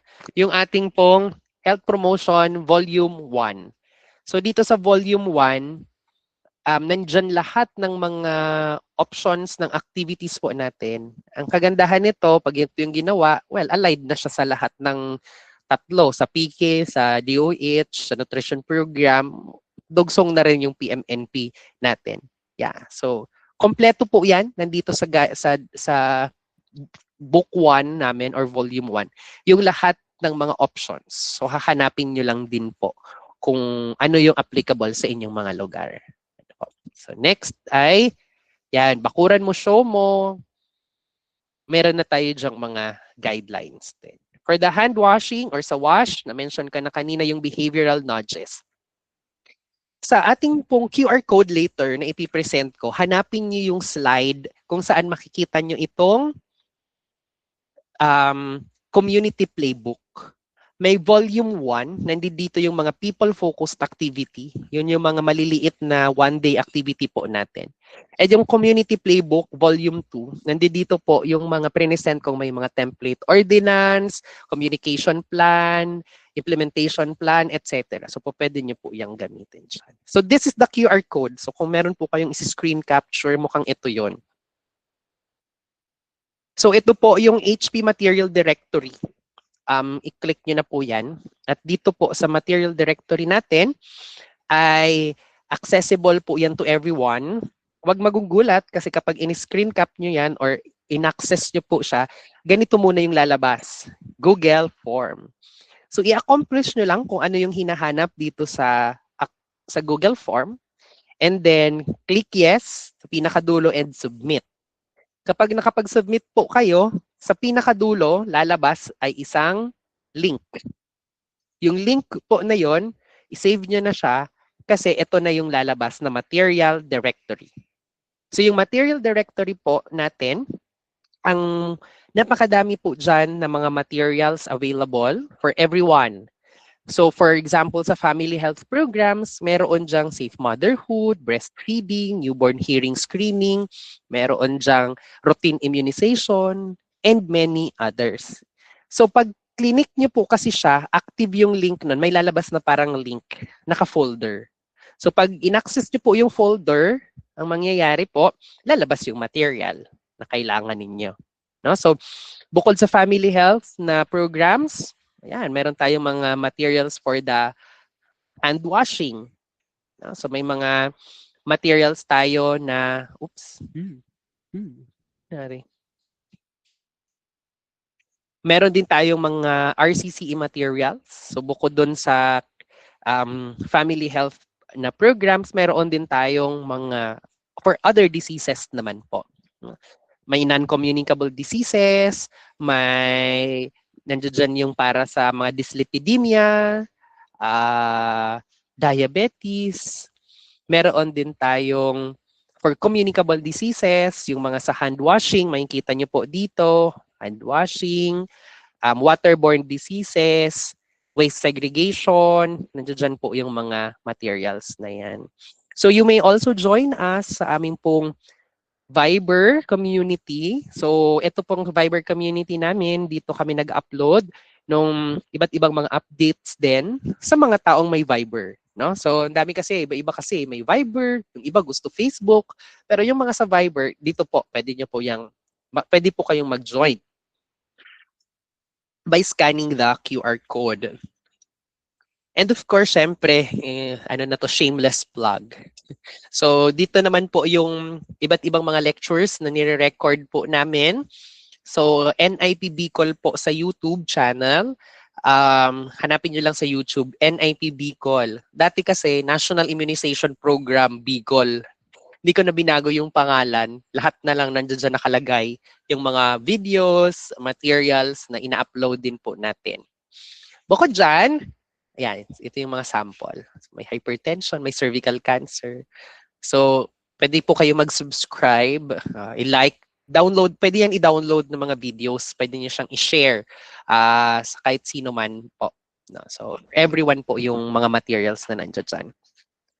And of course, meron din kaming BHW.me and hopefully ma-invite natin ng PMNP na makapag-discuss din on the PMNP topics regarding dito. Pero of course, meron dyan mga topic, kahalagahan ng hand washing kasi nag-emphasize yung infectious disease specialist natin nung mga infectious diseases na natatransfer sa yung maduming kamay.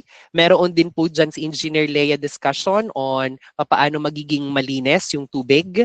So, ano siya, iba't ibang mga topics. So pwede niyo pong panoorin ito doon sa ating BHWMe. Meron tayo niyan sa YouTube, meron tayo niyan sa Facebook ng DOH Bicol CHD at mga download niyo din yung episode doon sa QR code na pinakita ko po kanina sa material directory. Of course, meron din tayong mga reels. So, pwede niyo po din itong i-follow na Facebook po ito na page. So, BHW Me Bicol. So, ang intention nito is basically makapagbigay din ng mga updates. Main target is BHWs, pero for general po siya. No? So, more on IEC ito, more on providing mga nudges as well regarding sa iba't ibang mga topics po natin. So may mga sa toothbrushing, hopefully makapag-up din pa kami ng mga materials on hand washing and so on. No? So BHWMe po ang po pwede niyo pong tingnan dyan. Yes. So before I end my discussion, kasi mukhang patapos na yung oras na binigay sa akin ni Ate Marge, ayaw na mag-load. Lahat sila ayaw na mag-load.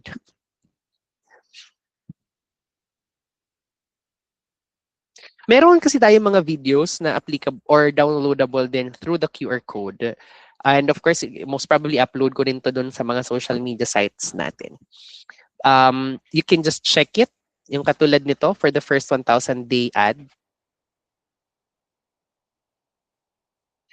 And may mga jingle din for the hand washing. So, alam ko meron din kayong jingle sa PMNP. Pero like for example, hindi ko sure kung maririnig. Ate Jolly, pakinggan mo kung maririnig. Pakinggan.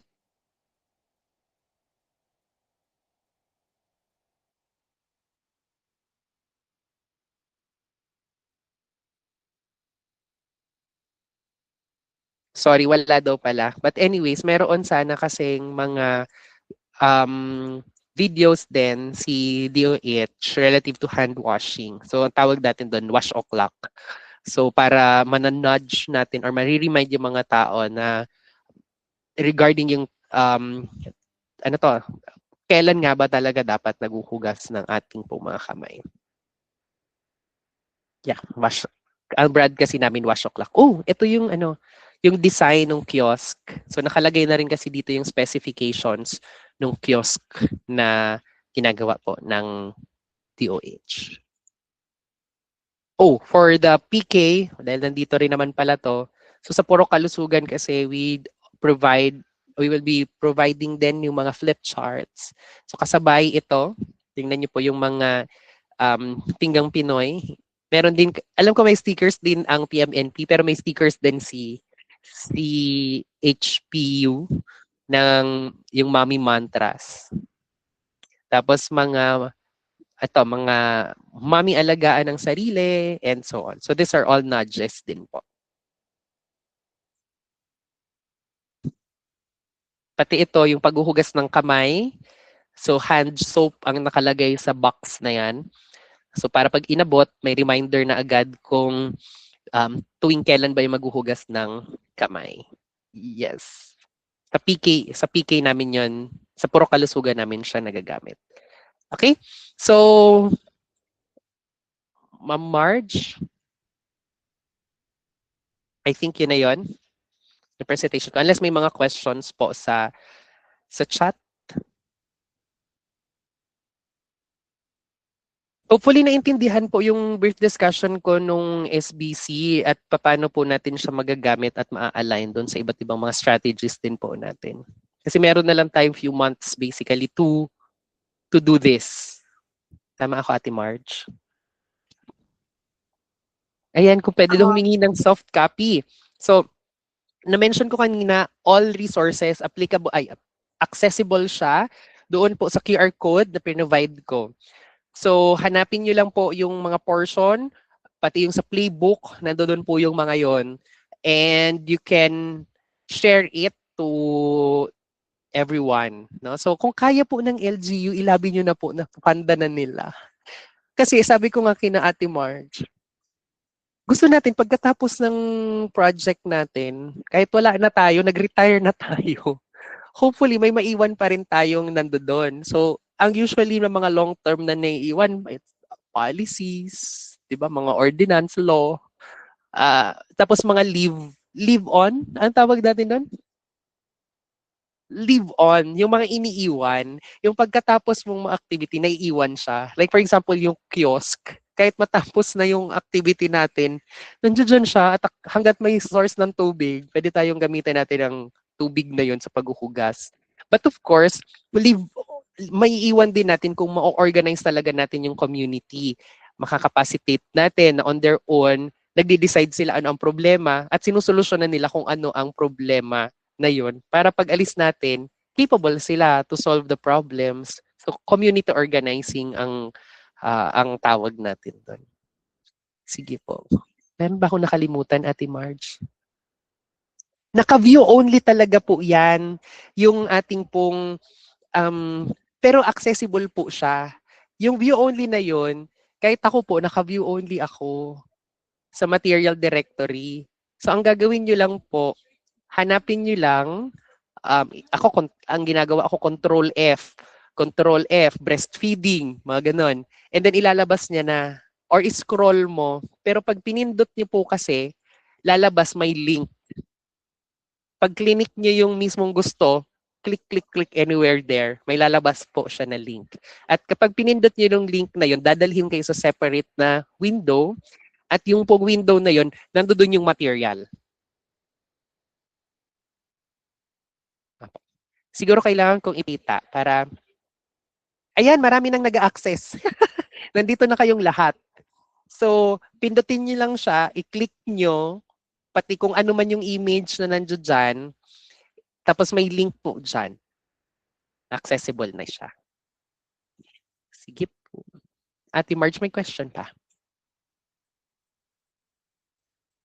So, in planning po for the SBC, hindi ko kasi mati-TA kasi based siya kung ano ang applicable po sa inyong lugar. Ano yung nakuha niyong datos, ano yung pangangailangan, then gagawa natin siya ng activity based doon. Pero hopefully po, doon sa lecture ko, may idea kayo kung paano natin siya didiskartehan para mas tugma yung activity relative doon sa mga nakita natin na issues, concerns, gap, etc.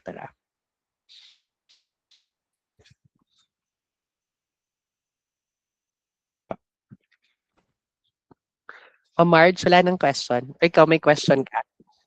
Wala na po, Doc. Thank you so much po sa iyong comprehensive discussion. Bigyan po natin ng virtual round of applause si Doc Mon. So, syempre, mas na-enlighten, yes po, wait lang po. Nag-raise hand ka po, Ma'am Joey.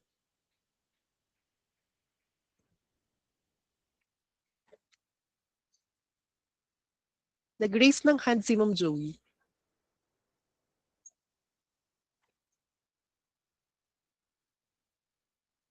Baka napindot lang ni Ma'am Napindot lang po Joey. siguro. Mm-mm.